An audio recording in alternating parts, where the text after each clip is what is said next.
Welcome back everybody to the channel. Today we're taking a look at a 2024 Hyundai Kona N-Line. It's a complete redesign for the 2024 model year, and I think it just might be one of the most sportiest subcompact SUVs on the market. So let's check it out. I'm gonna give you a full tour, exterior, interior, and of course that POV drive. Let's get started. All right, so let's start off with the exterior, starting up front as usual. You can see, like I said in my first impression video, we have this nice big LED RoboCop looking front light here. It just looks super good.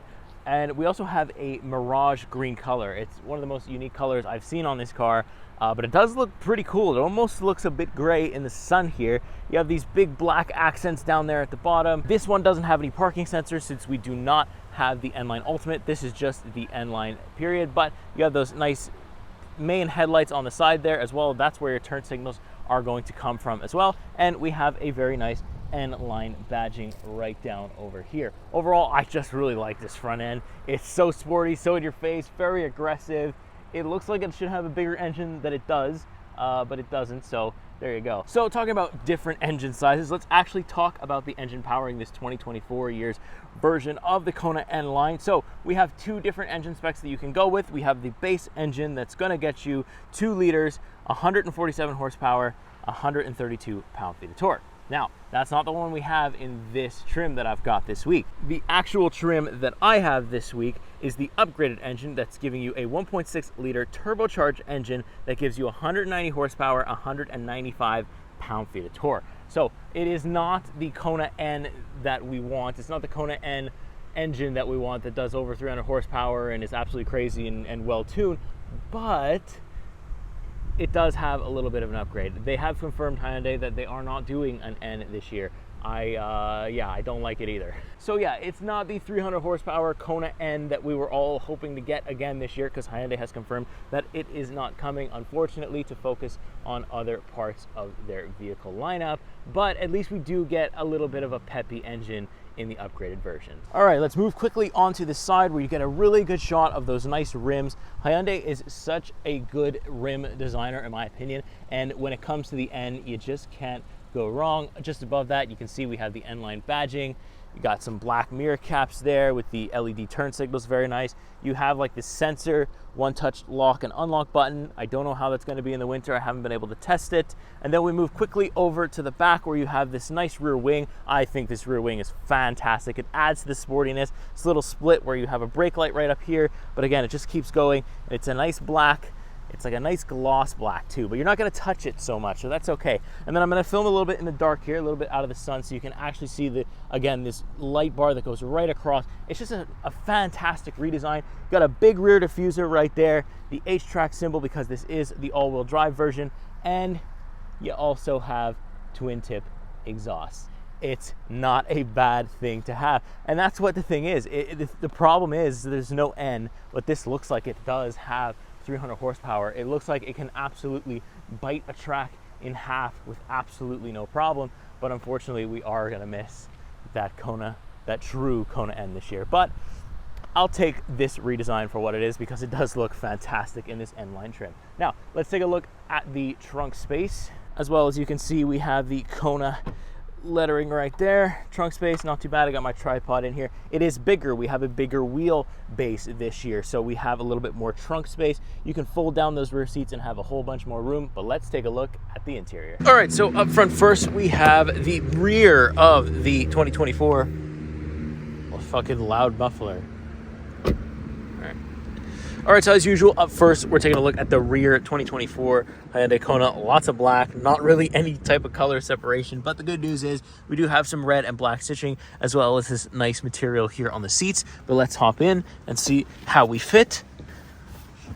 So this is gonna be really good news for previous Kona owners who are looking to upgrade, is the fact that there is a lot more legroom in the back here. So, and we also have a larger wheelbase, so there is more room side to side as well. So this is my driver profile. I'm around the 5'10" measurement range if you want an adjustment, and I am completely comfortable. I could do a road trip in here absolutely no problem. Got this little guy that folds down here.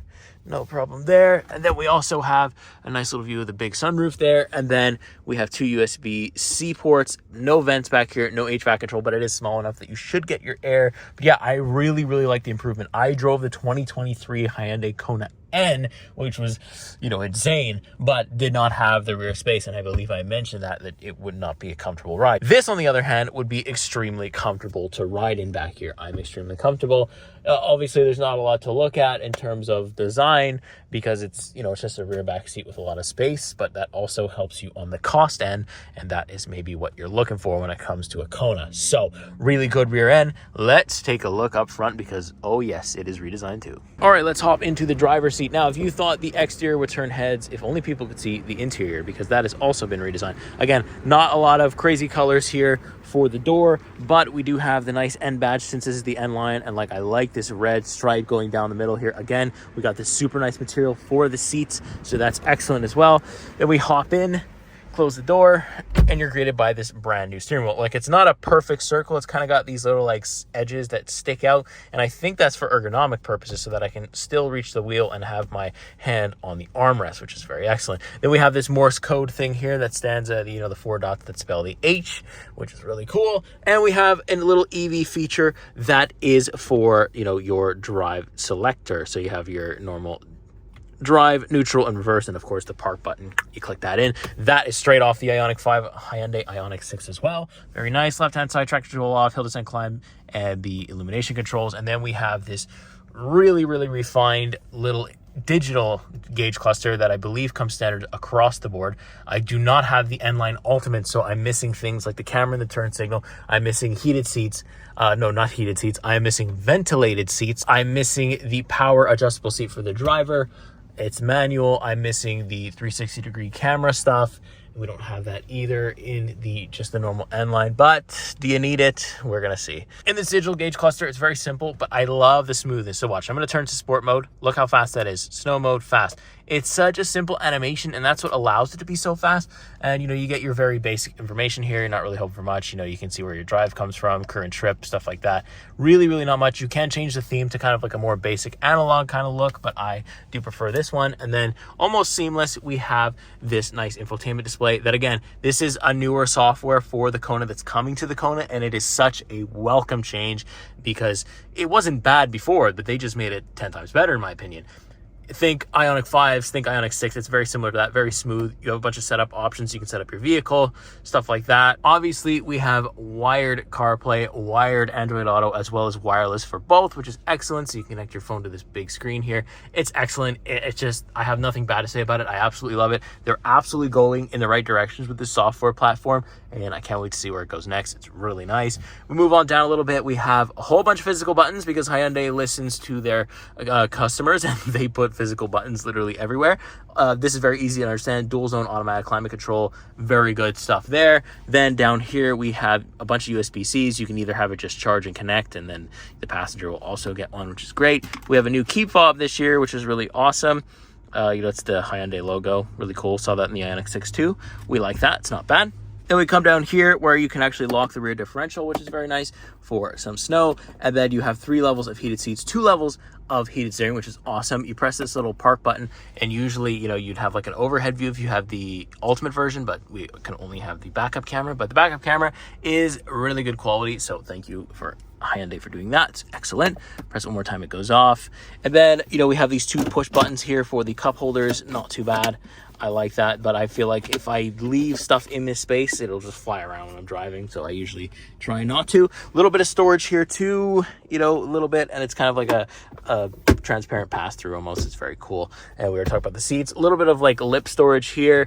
Glove compartment is nice. I love this little red line around here. It's just excellent. The design language in here is so refined. It's a breath of fresh air. I'm so glad that Hyundai is very, very good at doing a refresh, and the interior is just a beacon of it. It's just great. I like it. There's really nothing bad to say about this interior.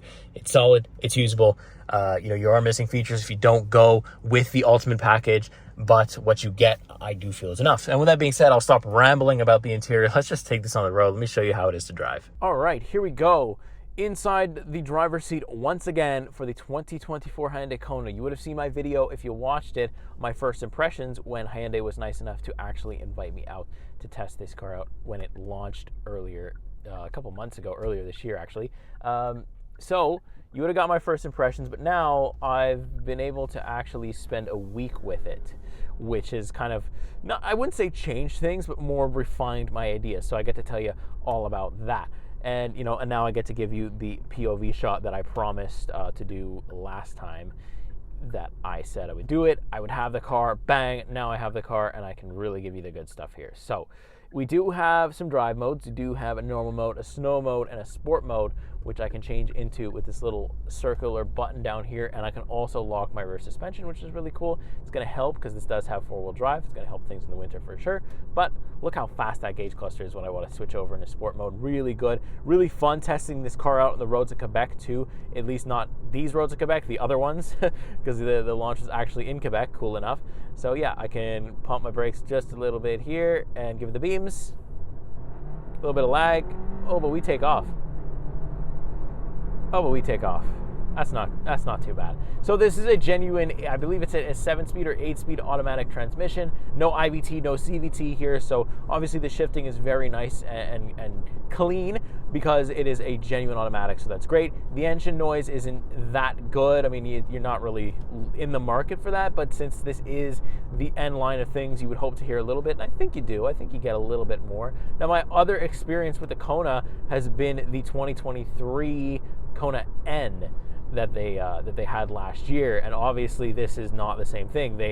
Hyundai has confirmed that they are not doing a Kona N for the 24 model year. So the N-Lines, the one I'm driving right now, is as close as you're gonna get to a Kona N, which is really unfortunate. They're, you know, deciding to put their eggs in other baskets besides a really powerful, fun to drive SUV, which the enthusiast side of me hates that fact. The business side of me, well, I kind of understand it. Now, you'll be happy to know that, yes, like I said, there is more space. We have a wider wheelbase, and the handling is about just as good as it was last year.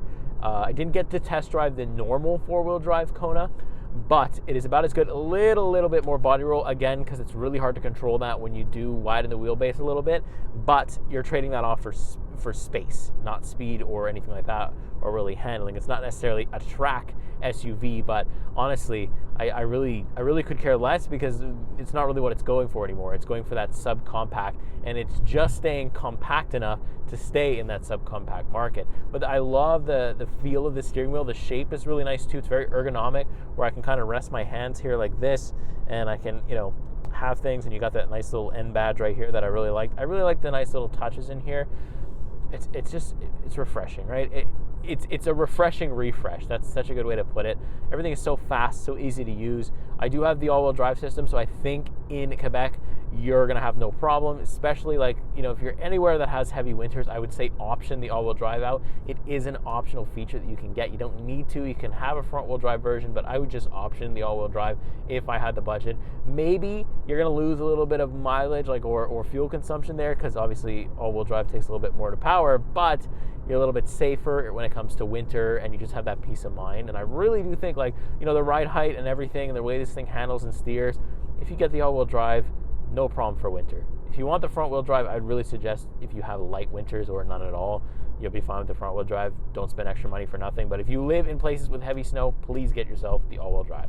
I also really like this electric key shifter kind of thing. Like, they borrowed it right off from either the Ioniq 5 or the Ioniq 6.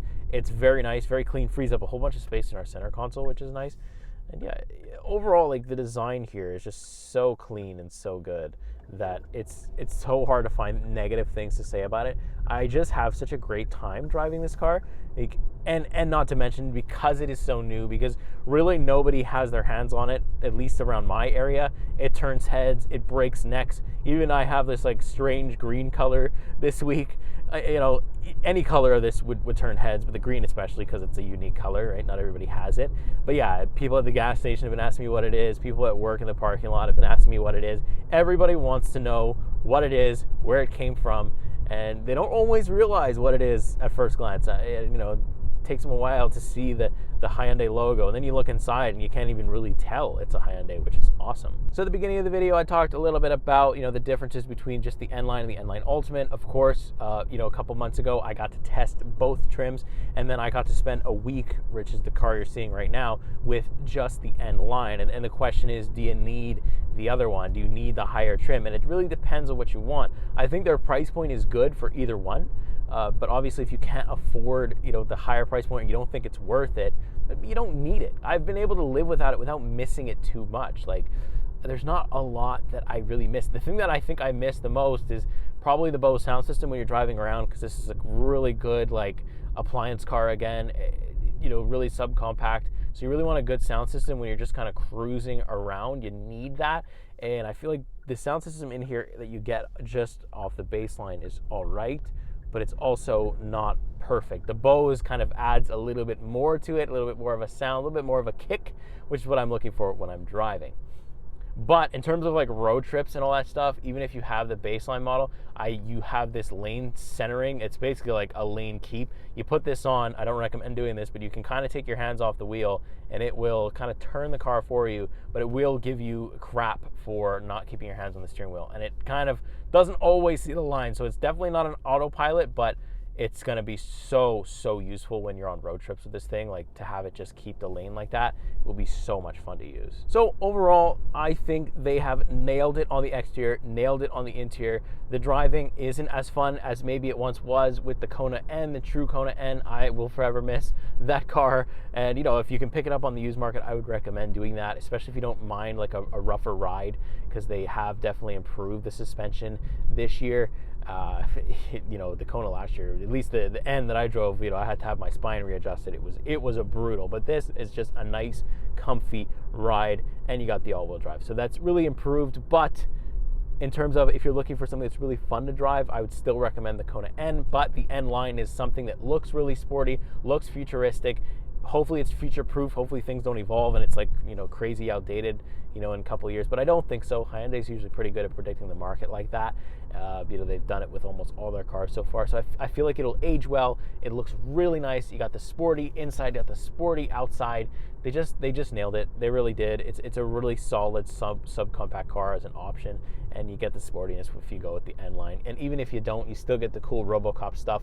You know, you still get the cool, you know, bold exterior design that I think a lot of people are going to be attracted to. I'd expect to see a lot of these on the roads coming once these things become more available, and it's a welcome sight. I really don't mind looking at it. It's a really nice looking car. So with that being said, I'm gonna go ahead and get out of here. Thanks so much for watching. Make sure you subscribe. I'm so close to 1,000 subscribers. It's an absolute dream come true to even be able to say that. So thank you so much. If you've ever clicked on my videos even once, I appreciate it more than I can tell you. Make sure that if you like this one, you watch more, because that helps me more than I can tell you. Leave a like, subscribe. I'll see you the next week. See you in the next car. Take care.